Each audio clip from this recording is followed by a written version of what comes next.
Bonjour et bienvenue dans le podcast des petits sages, un moment dédié à la petite enfance, à l'accompagnement des enfants et aux pratiques qui les aident à grandir, découvrir et s'épanouir.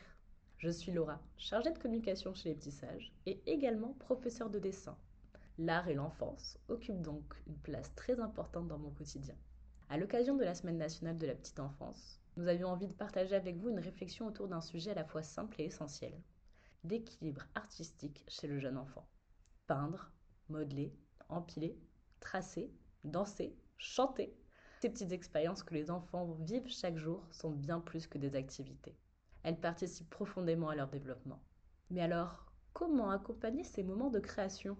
Comment laisser l'enfant explorer tout en lui offrant un cadre rassurant? C'est justement ce que nous allons explorer ensemble aujourd'hui. Le besoin de créer dès le plus jeune âge. Avant même de parler, l'enfant agit. Avant même de comprendre le monde avec des mots, il découvre avec son corps et ses sens. Un bébé qui tapote une table pour produire un son, un tout petit qui trace des lignes sur une feuille, un enfant qui mélange des couleurs ou empile des objets. Ces gestes peuvent sembler simples, mais ils sont déjà des formes d'expression artistique. À cet âge, l'enfant ne cherche pas à produire quelque chose de beau ou de reconnaissable, il cherche avant tout à explorer. Il observe la trace qu'il laisse, il découvre la texture d'une matière, il regarde ce qui se passe quand il répète un geste. Créer devient alors une manière de comprendre le monde. Qu'est-ce que l'équilibre artistique? Quand on parle d'équilibre artistique chez le jeune enfant, il ne s'agit pas de performance ni de talent. Il s'agit plutôt d'un juste équilibre entre plusieurs éléments essentiels. D'abord, l'équilibre entre la liberté d'explorer et le cadre rassurant. Les enfants ont besoin de pouvoir expérimenter librement, toucher, manipuler, transformer. Mais ils ont aussi besoin de repères.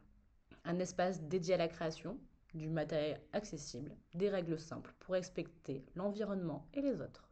Cet équilibre permet à l'enfant de se sentir libre d'expérimenter tout en étant en sécurité. Il existe également un équilibre entre l'intervention de l'adulte et l'observation. Notre réflexe est souvent de montrer comment faire. Pourtant, dans les premières années, l'essentiel n'est pas le résultat, mais le processus de découverte. Et ça, on a tendance à l'oublier quand les enfants grandissent. On voudrait qu'ils sachent déjà dessiner un personnage complet ou autre, alors que la simple fait qu'ils imaginent et qu'ils créent est déjà exceptionnel. Parfois, le meilleur accompagnement consiste simplement à être présent, observer et encourager. Pourquoi la création est donc-elle si importante? Les activités artistiques participent au développement global de l'enfant. Sur le plan moteur, elles stimulent la motricité fine.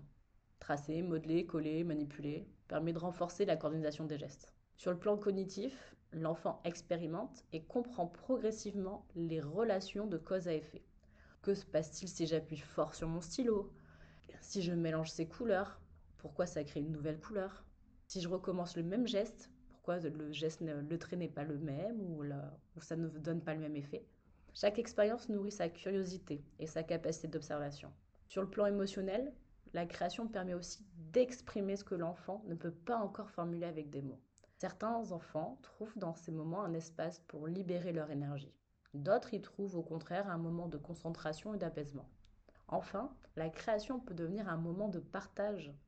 Créer côte à côte, observer les autres, échanger autour d'un dessin ou d'une construction permet aussi de développer la relation et le langage. Comment favoriser cet équilibre au quotidien alors? La créativité des enfants n'a pas besoin de matériel sophistiqué. Souvent, la simplicité encourage davantage l'imagination. On peut proposer des activités ouvertes, sans modèle à reproduire. Peindre avec les doigts, avec une éponge, avec des objets du quotidien. Construire avec des cartons, des bouchons ou des rouleaux de papier. Explorer différentes textures, du papier, du tissu, de la pâte à modeler. Mais ce n'est pas seulement des activités artistiques manuelles. Le fait de danser, de bouger, de se mettre en situation est en soi une activité artistique aussi. Il ne faut pas se référer qu'à ce qu'on nous a appris à l'école. Il y a tellement de manières d'être dans la créativité. Les enfants sont hyper moteurs de ça. Ils sont étonnants pour ça. Ces expériences permettent aux enfants d'inventer leurs propres idées. Il est aussi important de ne pas multiplier les consignes. Trop d'indications peuvent freiner la créativité. À la place, l'adulte peut accompagner par des observations simples. Tu traces un long trait, tu as mélangé deux couleurs, tu construis une grande tour. Et surtout aussi, pensez à mettre peu de matériel à disposition. Il vaut mieux qu'il y ait moins parce que le choix empêche la création la plupart du temps. Mettez juste des craies ou si on part sur une création artistique, parce que là, moi je suis professeur de dessin, mais mettez le moins de choses. Ça permettra qu'il développe plus sa créativité que d'avoir trop de choix et au final il commencera rien parce qu'il ne saura pas par quoi commencer.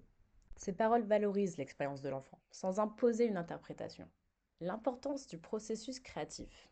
Dans les activités artistiques des jeunes enfants, le résultat final n'est pas l'objectif principal. Et ça, s'il vous plaît, n'imposez pas votre vision à vos enfants parce que ça va faire des enfants frustrés qui auront du mal à dessiner devant les autres, qui auront une exigence énorme envers eux. Ce qui compte, c'est tout ce qui se passe pendant la création. Le geste, l'expérimentation, la répétition et la découverte. Il arrive souvent que l'enfant recommence plusieurs fois la même action. Ce n'est pas un hasard. La répétition lui permet d'apprendre, de comprendre et de maîtriser progressivement ses gestes. Lorsque nous laissons l'enfant expérimenter librement, nous soutenons aussi sa confiance en lui et son autonomie. L'équilibre artistique chez le jeune enfant repose finalement sur quelque chose de très simple. Faire confiance à la capacité naturelle de l'enfant à explorer et créer. En lui offrant un environnement sécurisant, du matériel accessible et une présence bienveillante, nous lui permettons de découvrir le monde à son rythme. Pendant cette semaine nationale de la petite enfance, prenons peut-être simplement le temps d'observer les enfants créer. Derrière un trait de crayon, une tache de peinture, une construction improvisée, une danse, un rire, il y a toujours une expérience, une émotion et un apprentissage en cours. Merci d'avoir partagé ce moment avec moi. Nous avons donc traité de l'équilibre artistique chez le jeune enfant et je vous dis à très vite pour un prochain épisode.